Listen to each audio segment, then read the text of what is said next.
1, 2, 3 వచనాలు ధ్యానము చేద్దాం.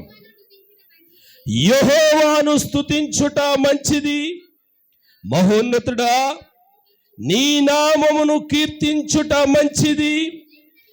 ఉదయమున నీ కృపను, ప్రతి రాత్రి నీ విశ్వాస్యతను 10 తంతుల స్వరమండలములతోనూ గంభీర ధ్వనిగల సితారతోనూ ప్రచురించుట మంచిది. చదవబడిన లేఖనాన్ని ప్రభు మన కొరకు దీవించునుగాక. అందరూ బిగ్గరగా చెప్పండి ఆమేన్. ప్రియులారా, చదవబడినటువంటి లేఖనములో ఈరోజు నేను మీ ముందుకు తేవాలి అనుకున్నటువంటి అంశం ఏంటంటే చెప్తారా? పదే మనల్ని టచ్ చేసింది 3 వచనాల్లో. ఏంటి? మంచిది. ఏంటండి మంచిది? ఏది మంచిది అది కూడా చెప్పాలి. మొదటి వచనం అమ్మా స్తుతించుట మంచిది. 2వ వచనం కీర్తించుట మంచిది. 3వ వచనం ప్రచురించుట మంచిది. దేవునికి మహిమ కలుగును గాక. 3 మాటల మీద ఈరోజు కొద్ది సందేశం నేను ఇవ్వడానికి ఇష్టపడుతూ ఉన్నాను. కృపగలిగినటువంటి దేవుడు అద్భుతమైనటువంటి అంశాన్ని, కీర్తనను మనకు దాచిపెట్టాడు. బైబిల్ భక్తులు, బైబిల్ పండితులు అంటారు 92వ కీర్తన దైవజనుడైనటువంటి మోషే చేతుల మీదుగా వ్రాయబడింది అని చెప్పి అంటూ ఉంటారు. అంటే అక్కడ వ్రాసి లేదు, కానీ 90వ కీర్తన దైవజనుడు మోషే ద్వారా ప్రారంభమైంది. కాబట్టి 90, 91, 92 కూడా దైవజనుడైనటువంటి మోషే ద్వారా వ్రాయబడినటువంటి కీర్తన అని చెప్పి బైబిల్ పండితులు జ్ఞాపకం చేస్తూ ఉన్నారు. బైబిల్ గ్రంథంలో ప్రతి అధ్యాయానికి, ప్రతి వచనానికి ఏదో ఒక సందర్భం ఉంటూ ఉంటుంది. ఏ సందర్భం? 90వ కీర్తన చదివాం, ప్రియులారా, మరణానికి సందర్భం. దశలోనిక పత్రిక చదివాం, మరణానికి సందర్భం. కీర్తనల గ్రంథం 127 చదివాం, పెళ్లికి సందర్భం. 128వ కీర్తన చదివాం, ప్రియులారా, బిడ్డల కార్యక్రమం. 147వ కీర్తన చదివాం, ఆశీర్వాదానికి సూచన. ఇలాగూ ఏదో అంశాన్ని ప్రతిదీ కూడా టచ్ చేస్తూ ఉంటుంది. ఈ 92వ కీర్తన గనక మనం చదివితే, ఈ 92వ కీర్తన దేనికి సరిపడినది అని గనక ఆలోచన చేస్తే బైబిల్ పండితులు అన్నారు ఆరాధన దినానికి సరిపడింది. దేవునికి స్తోత్ర. ఏ దినానికమ్మా? ఆరాధనా దినానికి సరిపడింది. పుట్టినరోజు కార్యక్రమాలకు వెళ్తాం, నోరారా దేవుని స్తుతించలేం. పెళ్ళికి వెళ్తాం, నోరారా స్తుతించలేం. చావు కార్యక్రమానికి వెళ్తాం, నోరారా ప్రభుని ఆరాధించలేం. కానీ దేవుని యొక్క మందిరానికి వెళ్ళినప్పుడు నోరారా ఆరాధించగలుగుతాం. దేవునికి స్తోత్రం. నోరారా స్తుతించగలుగుతాం. దేవునికి స్తోత్రం. కాబట్టి ప్రియమైనటువంటి దేవుని బిడ్డలారా, ఈ మధ్యాహ్న కాల సమయంలో ప్రియులారా, ఈ కీర్తన భక్తుడైనటువంటి మోషే వ్రాస్తుంటే, ఈ మోషే భక్తుడు మనకి ఏమని జ్ఞాపకం చేస్తున్నాడు అని అంటే మంచిది. ఏటమ్మా? మంచిది. ఏది మంచిది అని కనుక ఆలోచన చేస్తే మొదటి మాట స్తుతించుట మంచిది. మొదటి మాట ఏంటమ్మా? స్తుతించుట మంచిది. స్తుతి స్తుతి స్తుతి అద్భుతాలు చేస్తారు. దినవృత్తాంతముల 2వ గ్రంథంలో 20వ అధ్యాయంలో మనం చదువుతూ ఉన్నాము. రాజు అయినటువంటి యెహోషాపాతు మీదకి కొన్ని దేశాలు ముక్కుమ్మడిగా వచ్చి దాడి చేస్తూ ఉన్నాయి. చెప్పబెట్టకుండా వచ్చి దాడి చేయాలని 3 దేశాల రాజులు, 3 దేశాల సైనికులు, 3 దేశాల పటాలం మూకుమ్మడిగా దాడి చేయడానికి రాజు అయినటువంటి యెహోషాపాతు మీదకి వచ్చింది. ఎప్పుడైతే యెహోషాపాతు మీదకి వచ్చిందో సైనికులు కలవరపడిపోతూ ఉన్నారు, దేశం కలవరపడిపోతూ ఉంది. ఏం చేయాలి ఇప్పుడు? మనం ఒంటరిగా ఉన్నాము. మన మీద 3 దేశాలకు సంబంధించిన రాజులు వచ్చారు, 3 దేశాలకు సంబంధించిన సైనికులు వచ్చారు, 3 దేశాలకు సంబంధించినటువంటి పటాలముతో వచ్చారు. ఇప్పుడు మనము ఒంటరిగా వారిని ఎలాగూ ఎదుర్కోగలము అని చెప్పి చాలా నిరాశపడిపోతూ ఉన్నారు. ఏమి చెయ్యాలో దిక్కు తోచని పరిస్థితి. ఒక రకంగా చెప్పాలి అని అంటే ఇక ప్రియులారా, అరిచేతిలో ప్రాణాలు అన్నట్టుగా వారు బిక్కుమంటా ఉన్నారు. ఎప్పుడైతే ఈ సంగతి రాజు అయినటువంటి యెహోషాపాతుకి తెలిసిందో ఎప్పుడైతే రాజు అయినటువంటి యెహోషాపాతుకి ఈ విషయం తెలిసిందో, సంఘాన్ని, సైనికులను ఎలా సిద్ధం చేస్తున్నాడు అని గనక ఆలోచన చేస్తే, అలా మనం చదువుకుంటూ వెళ్తే ప్రియులారా అంటూ ఉన్నాడు, మీరేమి నిరుత్సాహపడకండి. మీరు మొదటగా చేయవలసిన పని ఏంటంటే, మీ కత్తులను, మీ డాలులను, మీ శూలాలను, మీ రథాలను, మీ యుద్ధ నైపుణ్యము కలిగిన ప్రతి వస్తువును ప్రక్కన పెట్టి మొదటగా మీరు మందిరములోనికి వెళ్ళండి. దేవునికి స్తోత్ర. ఏం చెయ్యాలి? మందిరములోనికి వెళ్ళండి. ఎప్పుడైతే రాజు అయినటువంటి యెహోషాపాతు ఈ మాట చెప్పాడు, సైనికులు అనుకుంటున్నారు ఎంతమంది యుద్ధానికి వచ్చేసరికి రాజుగారికి మైండ్ ఆఫ్ అయిపోయింది అనుకుంటున్నారు. ఎప్పుడైతే ప్రియులారా ఇంతమంది సైనికులను రాజు చూచాడో కలవరపడిపోతూ ఉన్నాడు, కంగారు పడిపోతూ ఉన్నాడు. ఇతనికి బుర్ర ఏమీ పనిచేయట్లేదు అనుకుంటున్నారు. కానీ మీరు అనుకుంటున్నట్టు మాత్రం కాదు అన్న సంగతి యెహోషాపాతుకి తెలుసు. దేవునికి స్తోత్రం కలిగిన గాక. ఏం చేస్తా ఉన్నాడు ప్రియులారా? ఆలోచన చేసినట్లయితే ప్రియులారా 20వ వచనం చదువుదామా. అంతటా వారు ఉదయమున లేచి తెకోవా అరణ్యమునకు పోయిరి.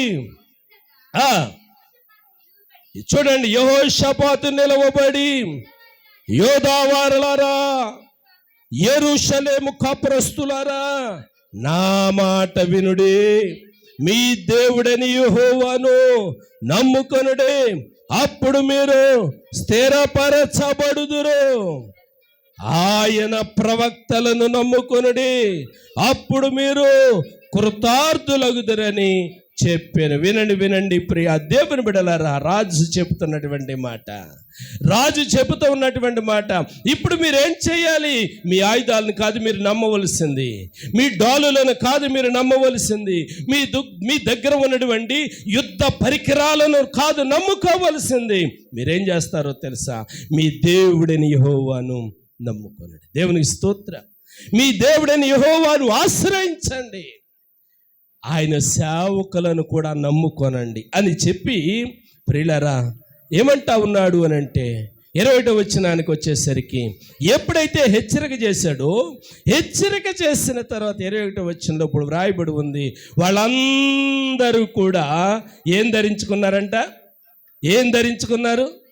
పరిశుద్ధ అలంకారములు ధరించుకున్నారు. అంటే ఇప్పుడు వాళ్ళు పట్టుకున్నటువంటి ఆయుధాలు ఏంటి అని అంటే, చెప్పండి, డాలులు కాదు, కత్తులు కాదు, శూలాలు కాదు, బాణాలు కాదు, రథాలు కాదు. ఇప్పుడు వారు పట్టుకున్నటువంటి ఆయుధం ఏంటంటే, వారిలో కొంతమంది స్తోత్రం అనే ఆయుధాన్ని పట్టుకున్నారు. దేవునికి స్తోత్ర. కొంతమంది హల్లెలూయా అనే ఆయుధాన్ని పట్టుకున్నారు. ఆమేన్. మరి కొంతమంది ప్రియులారా పాటలతో కూడినటువంటి ఆయుధాన్ని పట్టుకున్నారు.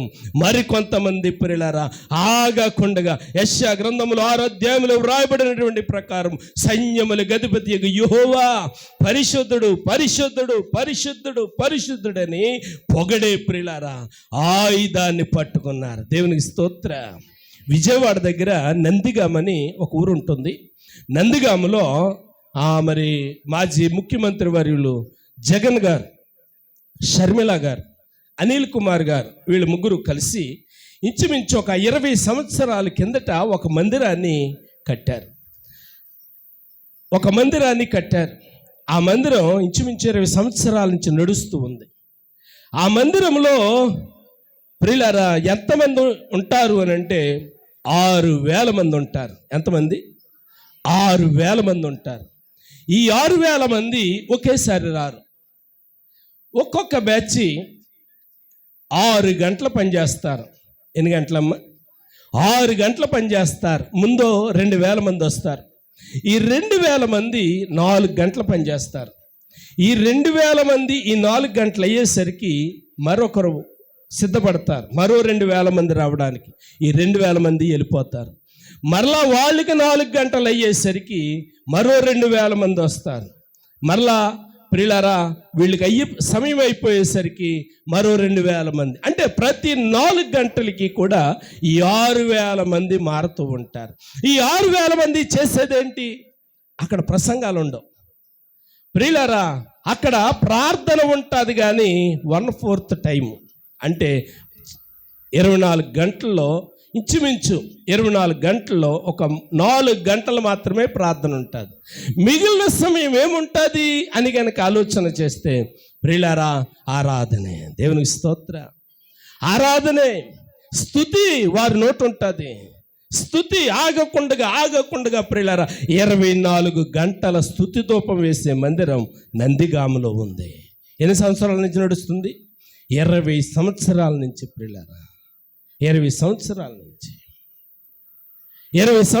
నుంచి. పోయిన సంవత్సరంలో నేను కొన్ని రోజులు వెళ్దాము అని చెప్పి ఆశపడ్డాను, ఒకసారి మీకు ప్రకటించాను కూడాను. కానీ నాకు అవకాశం అంటే భౌతికంగా నాకున్నటువంటి వెనక పరిస్థితులు సహకరించగా నేను వెళ్ళలేకపోయాను. నేను ఎందుకు ఈ మాటలు జ్ఞాపకం చేస్తున్నాను అంటే, వారి ఉద్దేశం ఏమిటి అని కనుక ఆలోచన చేస్తే, ప్రియా దేవుని బిడ్డలారా, ఎందుకయ్యా ఈ కార్యక్రమాన్ని ఇలాగ ఏర్పాటు చేశారని అడిగితే, ఈ 6,000 మంది చేసే స్తుతి ఆరాధన మీద ప్రపంచ దేశాలు క్షేమంగా ఉండాలి. దేవునికి స్తోత్ర. వారి ఉద్దేశం నేను నా కుటుంబం బాగుండాలని చెప్పరు. అక్కడ టార్గెట్ ఉద్దేశం ఏంటంటే ప్రపంచ దేశాలు నెమ్మదిగా ఉండాలి, ప్రపంచ దేశాలు ఆరోగ్యముగా ఉండాలి, బిడ్డలందరూ క్షేమముగా ఉండాలి అని చెప్పి వారు ఆరాధన చేస్తూ ఉంటారు. అంటే ఆరాధన అంటే స్తుతి. కాబట్టి బిడ్డలారా, స్తుతి చేయుట ఏంటంట? మంచిది. ఎందుకు మంచిది అని కనుక ఆలోచన చేస్తే 22వ వచనానికి వచ్చినప్పుడు, దినవృత్తాంతముల గ్రంథములో 20వ అధ్యాయము 22వ వచనంలో, వారు పాడుటకును స్తుతించుటకును మొదలు పెట్టగా చాలు. అంటే స్తుతి అనేది ఎంత శక్తివంతమైనదో, స్తుతి అనే ఆయుధం ఎంత పవర్ఫుల్ వెపనో గమనించండి. మనకి ప్రస్తుతం మనం చెప్పుకున్నటువంటి భాషలో AK-47 చాలా పవర్ఫుల్ వెపన్. కానీ దానికంటే శక్తివంతమైనది ఏదంట? స్తుతి. అబ్బా, ఎంత అద్భుతమైనటువంటి మాట. స్తుతి అనే మాట నీ నోట నుండగానే దేవుడు కార్యాలు చేస్తాడు. దేవునికి స్తోత్ర. స్తుతి అనే మాట నీ నోట ఉండగానే అద్భుతాలు జరుగుతాయి. ఆమేన్ అని చెప్పలేరా? ఆమేన్. స్తుతి అనే మాట మన నోట ఉండగానే ఏం జరిగింది అని కనుక ఆలోచన చేస్తే, రాజైనటువంటి యెహోషాపాతు మీదకి యుద్ధం చేయాలి అని చెప్పి ఈ మూలలో దేశమోళ్ళు వచ్చున్నారు. ఎవరు వాళ్ళు? 20వ అధ్యాయం 1వ వచనంలో మోయాబీయులు రాజు, వారి యొక్క సైనికులు, వారి యొక్క పటాలం ఒక దిక్కున దిగారు. అంటే తూర్పు దిక్కున దిగారు అని అనుకుందాం. ఇప్పుడు తూర్పు దిక్కున దిగినటువంటి ఈ మోయాబీయులు రెడీగా ఉన్నారు. ఎప్పుడు వేసేద్దామా ఇశ్రాయేలీయుల్ని యెహోషాపాతు రాజుని కూడా అని ఎదురు చూస్తూ ఉన్నారు. అంతలో ప్రియులారా, తూర్పు దిక్కున వాళ్ళు దిగితే దక్షిణపు దిక్కున ఎవరు దిగారు? అమ్మోనీయులు దిగారు. దక్షిణ దిక్కున వీళ్ళు దిగారు. వీళ్ళు పటాలం దిగింది, వీళ్ళ రథాలు దిగినాయి. వీళ్ళు కూడా రెడీగా ఉన్నారు. తూర్పున వాళ్ళు ఉన్నారు, దక్షిణాన్ని వీళ్ళు ఉన్నారు, పడమటిన ఎవరు ఉన్నారు? మోయోనీయులు ఉన్నారు. ప్రియులారా, 3 పక్కల్ని ఇక్కడ కమ్మేశారు. ఇప్పుడు 4వ పక్క ఉత్తరాన్ని ఎవరు ఉన్నారు? ఇశ్రాయేలీయులు. ప్రియులారా, ఇశ్రాయేలీయులు ఉన్నారు. ఇప్పుడు ఏం చెయ్యాలో అర్థం కావట్లేదు. ప్రియులారా, ఏం చెయ్యాలో అర్థం కావట్లేదు. అలాంటి పరిస్థితుల్లో రాజు అన్నాడు, మీరు ఎవ్వరి జోలికి పోకండి, మీరు మందిరంలోనికి వెళ్ళండి. 1 పాటలు పాడండి, 2 స్తుతించండి అన్నాడు. దేవునికి స్తోత్ర. ప్రియులారా, ఇప్పుడు మందిరంలోనికి వెళ్ళడానికి ముందు వీళ్ళు కొంచెం రాజుని తెంగరోడుగా మాట్లాడారు. రాజుకి మతి లేదు. లేకపోతే ఈ టైంలో పాటలు ఏంటండే అండి అంటారు కదా అప్పుడప్పుడును, ఈ టైంలో పాటలు ఏంటండే, ఈ టైంలో ఆరాధన ఏంటండే అని చెప్పి అంటూ ఉంటారు. కొన్ని పర్యాయాలు ప్రియులారా ఏం చేయాలో నిజంగా మనకు కూడా అర్థం కాదు. నేను ఒకసారి జ్ఞాపకం చేశానేమో, మా నాయనోళ్ళు 5 అన్నదమ్ములు.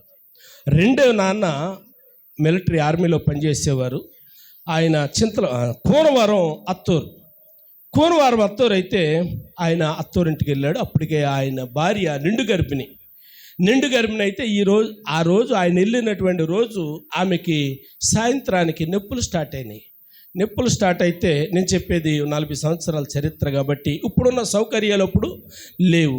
అప్పుడు మా చిన్నాన్నోళ్ళు మా అంగారు అన్నారట, అరే బాబు, ఆ కోనవారం సినిమా హాల్ కాడ పలానా డాక్టర్ గారు ఉంటారు, అక్కడికి వెళ్ళి ఆ డాక్టర్ గారిని నా పేరు చెప్పి తీసుకురా అన్నారట. మా నాన్న సైకిల్ వేసుకుని వెళ్ళి ఆ కోనవారం సినిమా హాల్ కాడికి వెళ్ళాడట. సినిమా హాల్ కాడికి వెళ్ళిన తర్వాత సినిమా ప్రారంభం అవుతుందంట. నొప్పుల సంగతి మర్చిపోయి ప్రియులారా ఈయన సినిమాకి వెళ్ళిపోయాడు. ఇంటికాడ ఇంకా వస్తారు అని వాళ్ళు చూస్తున్నారు. దేవుని దయో ప్రియులారా, వాళ్ళ అదృష్టమో ఏమనాలో తెలియదు కానీ ఆ వచ్చి నొప్పులు ఆమెకు ఆగిపోయినాయి. ఆమె నెమ్మదిగా నిద్రపోయింది. ఆమె నెమ్మదిగా నిద్రపోతే ఈయన కూడా నెమ్మదిగా సినిమా చూసి ఇంటికి వెళ్ళాడండి. ఇంటికి వెళ్ళిన తర్వాత అందరూ నిద్రపోయారు, మా అంగారు మాత్రమే మెలకుగా ఉన్నారు. ఆయన కూడా మెలకుగా ఉన్నాడన్నట్టు లేకుండా ఆయన మెలకుగా ఉన్నాడట. ఏమండి, మా చిన్న నెమ్మదిగా వెళ్ళి పక్క మీదకి వెళ్తున్నాడట. మా అంగారు అన్నారట, బాబు డాక్టర్ గారిని తీసుకొచ్చారా కానీ. ఇప్పుడు మా చిన్నానికి ఏం చెప్పాలో అర్థం కాదు. కొన్ని పర్యాయాలు ప్రియులారా మనం ఏం చేస్తామో ఏం చెప్పాలో కొన్నిసార్లు మనకి అర్థం కాదు. ఇప్పుడు చాలామంది అంటా ఉన్నారు, రాజుగారికి మతికినిపోయిందా, ఇప్పుడు పాటలు పాడటం ఏంటి, దక్షిణ నీళ్ళు ఉన్నారు, తూర్పు నీళ్ళు ఉన్నారు, పడమటి నీళ్ళు ఉన్నారు, ఒక ప్రక్కన మనం ఉన్నాం. ఇప్పుడు ఉన్నట్టుండే ఒక్కసారిగా ముగ్గురు కూడా వచ్చారు అని అంటే ఉన్న పాలన మనల్ని గాలికి దుమ్ముకి అప్పగించేసేలాగా మనల్ని ఏరేసి ఎముకలు కూడా నవిలేస్తారు అని అంటా ఉన్నారు. ప్రియులారా, రాజు అంటా ఉన్నాడు, మీరు వెళ్ళండి, ప్రార్థన చేయండి, రెండోది స్తుతించండి అన్నాడు. ఎప్పుడైతే ప్రియులారా మందిరంలోనికి వెళ్ళి స్తుతించడం మొదలుపెట్టారో, వినండి బిడ్డలారా, ఎప్పుడైతే ప్రార్థించడం మొదలుపెట్టారో, ఎప్పుడైతే ఆరాధన చేయడం మొదలుపెట్టారో, వినండి ప్రియులారా, ఏం జరుగుతూ ఉంది? 23వ వచనం, అమ్మోనీయులను, మోయాబీలును, శేయీరు మన్యని వాసులను బొత్తిగా చంపి నిర్మూలము చేయవలెనని పొంచియుండి వారి మీద పడిరి. తరువాత తమలో ఒకరినొకరు చంపుకొనుటకు మొదలు పెట్టిరి. వినండి, ఈ పక్కనే ఇశ్రాయేలీలు ఉన్నారు. 3 పక్కల్ని ముగ్గురు ఉన్నారు. చెప్పాను కదా, 1 మోయాబీలు, 2 అమ్మోనీయులు, 3 మోయోనీయులు. ఈ ముగ్గురికి కూడా ఎలా కనబడుతుందో తెలుసా? ఈ మోయోనీయులు అనుకుంటున్నారు వీళ్ళు అమ్మోనీయులు కదా, వీళ్ళు వచ్చి మన మీద పడుతున్నారు, చంపండి అంటా ఉన్నారు, చంపేస్తున్నారు. చచ్చిపోయిన తర్వాత చూస్తే వాళ్ళు మోయోనీయులు కాదు, వాళ్ళు అమ్మోనీయులు కాదు, వాళ్ళే. అంటే ప్రియులారా, ఒక ఆత్మ బయలుదేరి తమలో తాము పొడుచుకునేటట్టుగా చేసింది. దేవునికి స్తోత్ర, హల్లెలూయా. కాబట్టి కృప కలిగిన దేవుడు కీర్తనకారుడు అంటాడు, ఏది మంచిది అని గనక ఆలోచన చేస్తే యెహోవాను స్తుతించుట మంచిది. అర్ధరాత్రి వేళ పౌలుసీలలు ఏం చేస్తూ ఉన్నారు? ప్రియులారా, స్తుతే. కాళ్ళకేమున్నాయి, చేతులకేమున్నాయి? బండలు, సంఖ్యలు వేస్తున్నాయి, ఇనుప సంఖ్యలు. ప్రియులారా, వాళ్ళు ఏమాత్రం నిరుత్సాహపడలేదు. అర్ధరాత్రి వేళ ప్రియులారా అయిపోయింది, టైం అయిపోతూ ఉంది, వాళ్ళు మాత్రం ఒకటే పని, స్తుతించడం. దేవునికి స్తోత్ర. వాళ్ళకి అర్థమైంది ఏంటో తెలుసా? స్తుతించడం మంచిది, పాటలు పాడడం మంచిది, ఆరాధన చేయటం మంచిది, చేతులెత్తి స్తుతించడం మంచిది. ఈ మధ్యకాలంలో ప్రియులారా ఒక ఉపదేశం విన్నాను నేను. ఆ ఉపదేశం ఎలాగుంది అని అంటే, ఆరాధన ప్రారంభమే స్తుతులతో ప్రారంభించాలంట, ప్రార్థనతో కదట. అంటే అర్థమైందా? స్తుతులతో ప్రార్థించాలంట. అంటే కూడిక ఆరాధన ప్రారంభించడానికి ముందు నీ నోటిలో ప్రార్థన కంటే ముందు స్తుతి ఉండాలట. ఆమేన్. స్తోత్రం అనే పదం ఉండాలట. ప్రభు, ఈ దినాన్ని ఇచ్చావు, నీకు స్తోత్రం. మందిరంలో నువ్వు తోడుకొచ్చావు, నీకు స్తోత్రం. నిలబడే కృపిచ్చారు, నీకు స్తోత్రం. దేహంలో సత్తువిచ్చారు, నీకు స్తోత్రం. నీ నామమునికి మహిమ, ఘనత, ప్రభావములు కలుగునుగా. కానీ ప్రియులారా, స్తోత్రం అనే మాటతో ఆరాధన ప్రారంభించాలంట. దేవునికి స్తోత్ర, హల్లెలూయా, హల్లెలూయా. కాబట్టి ప్రియులారా, యెరూషలేములో ఉన్నటువంటి ఇశ్రాయేలీలు ప్రార్థన చేయడానికి మొదలుపెట్టగా, స్తుతించడానికి మొదలుపెట్టగా అద్భుతాలు దేవుడు జరిగించాడు. బేబీ గారు ఆసుపత్రిలో ఉన్నప్పుడు ప్రియులారా, వారి పని ప్రార్థన చేయటమే, స్తుతించటమే, కార్యాలు చేసేవాడు దేవుడు. దేవునికి స్తోత్ర. అవును ప్రియమైనటువంటి దేవుని బిడ్డలారా, అది నా కుటుంబంలో అయినా, మీ కుటుంబంలో అయినా, మన ఎవరి కుటుంబాలలో అయినా ప్రియులారా, శోధన వచ్చినప్పుడు మనము ఏమీ చేయలేము. అయినా కొన్నిసార్లు పరిస్థితులు చేజారవచ్చు. అంత మాత్రాన ఆయనను నిందించవలసిన అవసరం లేదు. ప్రియా దేవుని బిడ్డలారా, సౌలు, పేతురు, పౌలు, ఎవరమ్మా, పౌలు శీలలు చెరసాలలో ఉండగా స్తుతించడం మొదలుపెట్టినప్పుడు ఏమైపోయింది? ఆ సంఖ్యలు విడిపోయి స్తుతించుట మంచిది.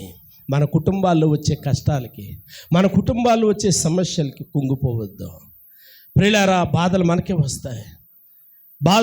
వస్తాయి ప్రియులారా. మా ఊర్లో అంటారు, మనుషులకు రాకపోతే మానులకు వస్తాయి ఏంటి అంటారు. మనుషులకి వస్తాయి బాధలు, కష్టాలు మనకే వస్తాయి ప్రియులారా. నిన్ను ఎవరు ఆదరించలేదని నిరుత్సాహపడకు. ఆయన ఉన్నాడు, చూస్తూ ఉన్నాడు. కొరింథీ పత్రికలో పౌలు అంటాడు, ఆయన మమ్మల్ని ఆదరించడానికి చాలినవాడు. కాబట్టి మమ్మల్ని ఆదరించిన వాడు మిమ్మల్ని కూడా ఆదరిస్తాడు అనే మాట జ్ఞాపకం చేస్తూ ఉన్నాడు. కాబట్టి ప్రియమైనటువంటి దేవుని బిడ్డలారా, ఆయనను స్తుతించుట మంచిది. ఈ మాటను పరిశుద్ధాత్మ దేవుడు 33వ కీర్తనలో ఎంత అద్భుతంగా వర్ణించాడు అని అంటే, 33వ కీర్తన మొదటి వచనములో 33, అమ్మ, నీతిమంతులారా యెహోవాను బట్టి ఆనందగానము చేయుడి, స్తుతి చేయుట యథార్థవంతులకు శోభస్కరము. స్తుతి చేయుట అది చాలా ఉన్నతమైనటువంటి పని, దేవుడు మెచ్చే పని. దేవునికి స్తోత్రం. కాబట్టి కష్టాలలో, శ్రమలలో ఒంటరివాడినని ఎప్పుడు అనుకోవద్దు. వారిలో ఒంటరి అయినటువంటి వాడు 1000 మంది అవుతాడు అని చెప్పి దేవుడు జ్ఞాపకం చేశాడు. కష్ట సమయంలో ఎవరున్నారు నాకు? నిరుత్సాహపడవలసిన అవసరం లేదు. దేవుని కృప నాతో ఉంది. ఆగర్ అనుకుంది, ఎవరున్నారు నాకు? ఈ అరణ్యములో నాతో మాట్లాడడానికైనా ఉన్నారా? నన్ను చూసేవారైనా ఉన్నారా? అయినా ఎక్కడో ఉంది విశ్వాసం. అబ్రహాం ఇంటిలో ఉండగా నేర్చుకుంది, స్తుతించుటలో ఆశీర్వాదం ఉంది, స్తుతించుటలో అభిషేకం ఉంది, స్తుతించుటలో అవసరాలు తీరతాయి అని చెప్పి ఎరిగినటువంటి హాగరు అరణ్యములో ఒంటరిగా స్తుతించలేదా? ఒంటరిగా దేవుణ్ణి మహిమపరచలేదా? ఒంటరిగా ఉన్నప్పటికీ, అరణ్యములో ఉన్నప్పటికీ, ఏకాకిని అనుకున్నప్పటికీ, ఎక్కడైతే కూర్చొని ప్రియులారా ఆమె ఏడుస్తుందో అక్కడే దేవుడు భూమిని చీల్చి ఆమెకు జలాలను ఇచ్చినటువంటి వాడు, ఆమెకు సమాధానమునిచ్చినటువంటి వాడు. దేవునికి స్తోత్రం కలుగనుగాక. కాబట్టి ఉత్తమమైంది ఏది అంటే స్తుతించుట మంచిది. అందుకే నేను సంఘానికి జ్ఞాపకం చేస్తూ ఉంటాను, అమ్మ పాటలకి కొంచెం ఆలస్యమైనా కానీ ఆరాధన సమయానికి మీరు ఏకీభవించండి. ఆరాధనలో పరిశుద్ధాత్మ దేవుడు సంచారం చేస్తూ ఉంటాడు. ప్రియులారు అందరూ కలిసి వారి నోట స్తుతి అనే మాట ఎప్పుడైతే చెబుతూ ఉంటారో పరిశుద్ధాత్మ దేవుడు సంచారం చేస్తూ ఉంటాడు.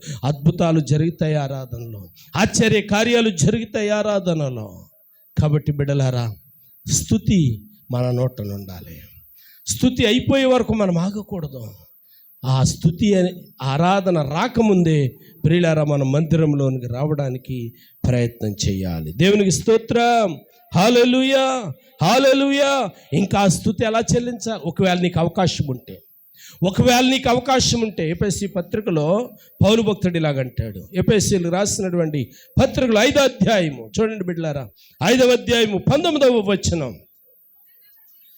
ఒకడునొకడు కీర్తనలతోనూ సంగీతములతోనూ ఆత్మ సంబంధమైన పాటలతోనూ హెచ్చరించుచు మీ హృదయములలో ప్రభువుని గూర్చి పాడుచు, అంటే స్తుతించుచు, కీర్తించుచు, వినండి, ఎన్ని విషయాలు అవకాశం ఉంటే కనుక ఎలాగంటండి, ఒకడినొకడు అంటే ఒకరి ఇద్దరి కంటే ఎక్కువ ముందు కూడుకోవడానికి ప్రయత్నం చేయండి.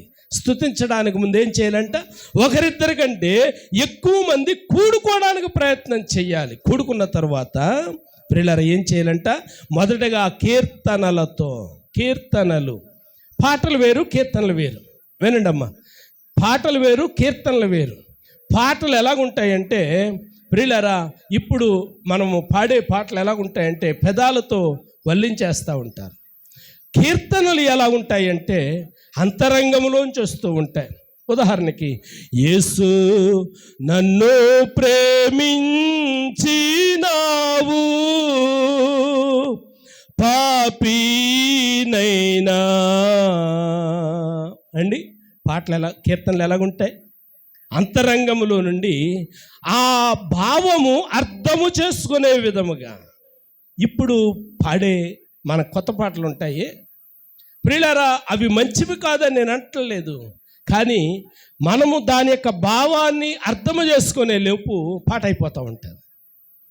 ఈ మధ్యకాలంలో బిడ్డలు పాట పాడుతున్నారు, అది ఎవరి పాటో నాకు ఐడియా లేదు, కానీ ఒక లైను నన్ను చాలా ఆకర్షిస్తుంది. శరీరానికి తగిలినటువంటి గాయం, జాన్ వెస్లీ గారిది ఏంటమ్మా పదం చెప్పు, ఆ లైన్ చెప్పు. గుండెకు మనస్సుకు తగిలిన గాయం కనబడినా ఏదో అమ్మా, హృదయానికి గాయమైతే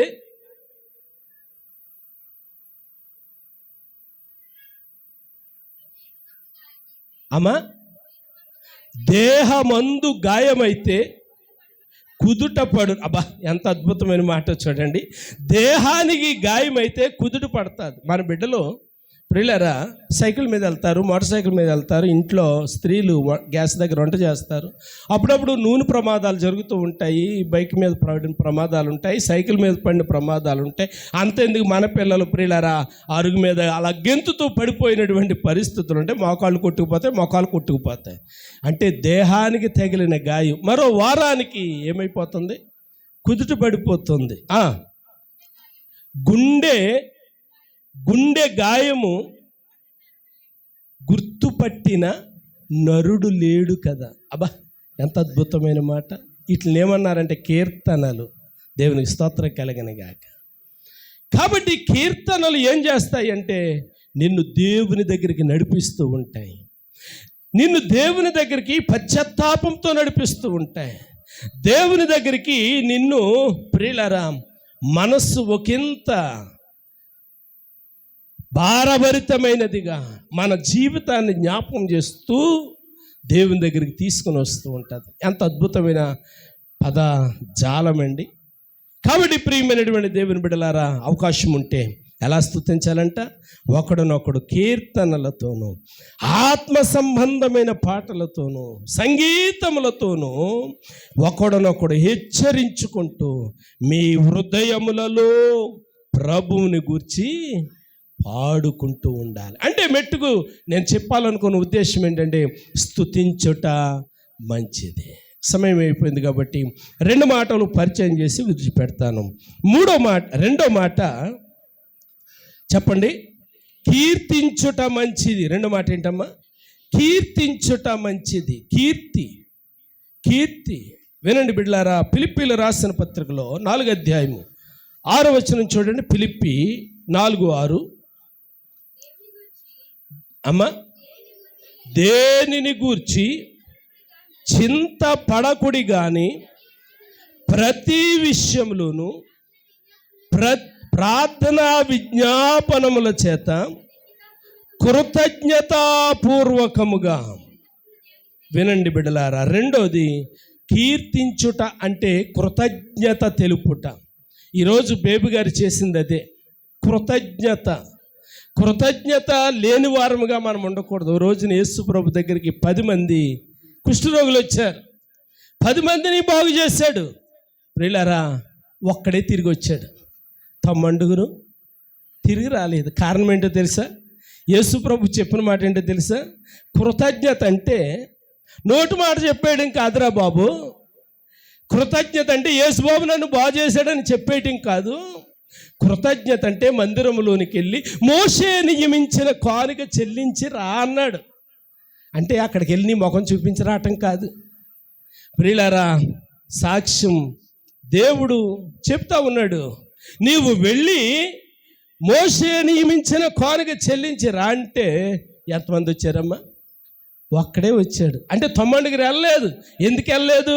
నోటి మాట అయితే చెప్పేద్దాం కానీ అమ్మా, నోటి మాట అయితే సాక్ష్యం చెప్పేద్దాం కానీ ఇప్పుడు దేవుడు యేసుక్రీస్తు ప్రభు వారు ఏమన్నారు? కానుక చెల్లించమన్నారు. వినండి బిడ్డలారా. కాబట్టి కృతజ్ఞత ఆయన చేసినటువంటి మేలు ఉపకారాలు జ్ఞాపకం చేసుకొనుట. 103వ కీర్తనలో మనం చదువుతాం. ఆయన చేసిన వాటిలో ఏది కూడా కొలస్సీ 4:2 చూడండి.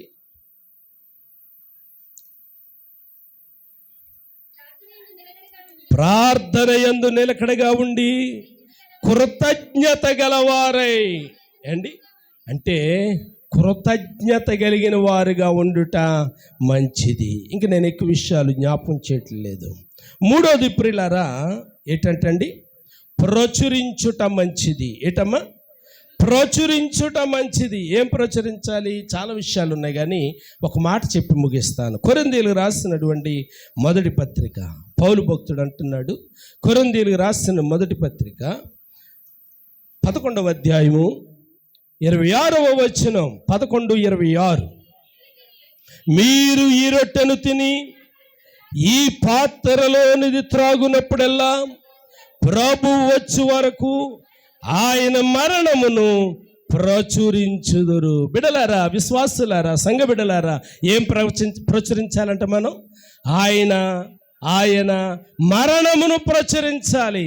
బాప్తిసం పొందిన నీవు, మందిరమునకు వచ్చిన నీవు, రక్షణ పొందిన నీవు, బల్లలో చేతులుంచిన నీవు బయటికి వెళ్ళిన తర్వాత ఇదిగో నా కొరకు ప్రాణం పెట్టినటువంటి ప్రభువుని చెప్పకుండా ఉండలేను, నా కొరకు అద్భుత కార్యాలు చేసిన ప్రభుని చెప్పకుండా ఉండలేను అని చెప్పి సమరయ స్త్రీ, ఒక అన్యురాలు ప్రియులారా, ఊరిలోనికి వెళ్ళి ఊరు మార్చేసింది. దేవునికి స్తోత్ర. ప్రియులారా, మనం సంవత్సరానికి ఒక్క వ్యక్తికి సువార్త చెప్పగలిగితే సంఘంలోని ఎంతమంది సంవత్సరానికి ఎంతమందికి చెప్పగలుగుతారు? ఇప్పుడు ఒక 50 మంది ఉన్నామనుకోండి, సంవత్సరానికి ఒక 50 మంది తయారవుతారు. దేవునికి స్తోత్ర. కాబట్టి ఏది మంచిది చెప్పండి, ముగించేస్తాను. 1, స్తుతించుట మంచిది. 2, కీర్తించుట మంచిది. 3, ప్రచురించుట మంచిది. మరి మనం ఎలా స్తుతిస్తూ ఉన్నాం? మనం ఎలా కీర్తిస్తూ ఉన్నాం? మనం ఎలాగూ ప్రచురిస్తూ ఉన్నాం? తల వంచండి, కళ్ళు మూయండి, ప్రార్థన చేద్దాం. పరిశుద్ధుడైన మా తండ్రి, గండవైన మా ప్రభువా, మహోన్నతుడానికి వందనాలు, స్తోత్రాలు. ఇంతవరకు నీ దాసునిలో నుండి మీరు మాట్లాడిన సందేశం నీ బిడ్డలకు దీవెనకరంగా అనుగ్రహించాను. యేసు నామమున అడుగుచున్నాను తండ్రి, ఆమేన్, ఆమేన్. బిడ్డలారా,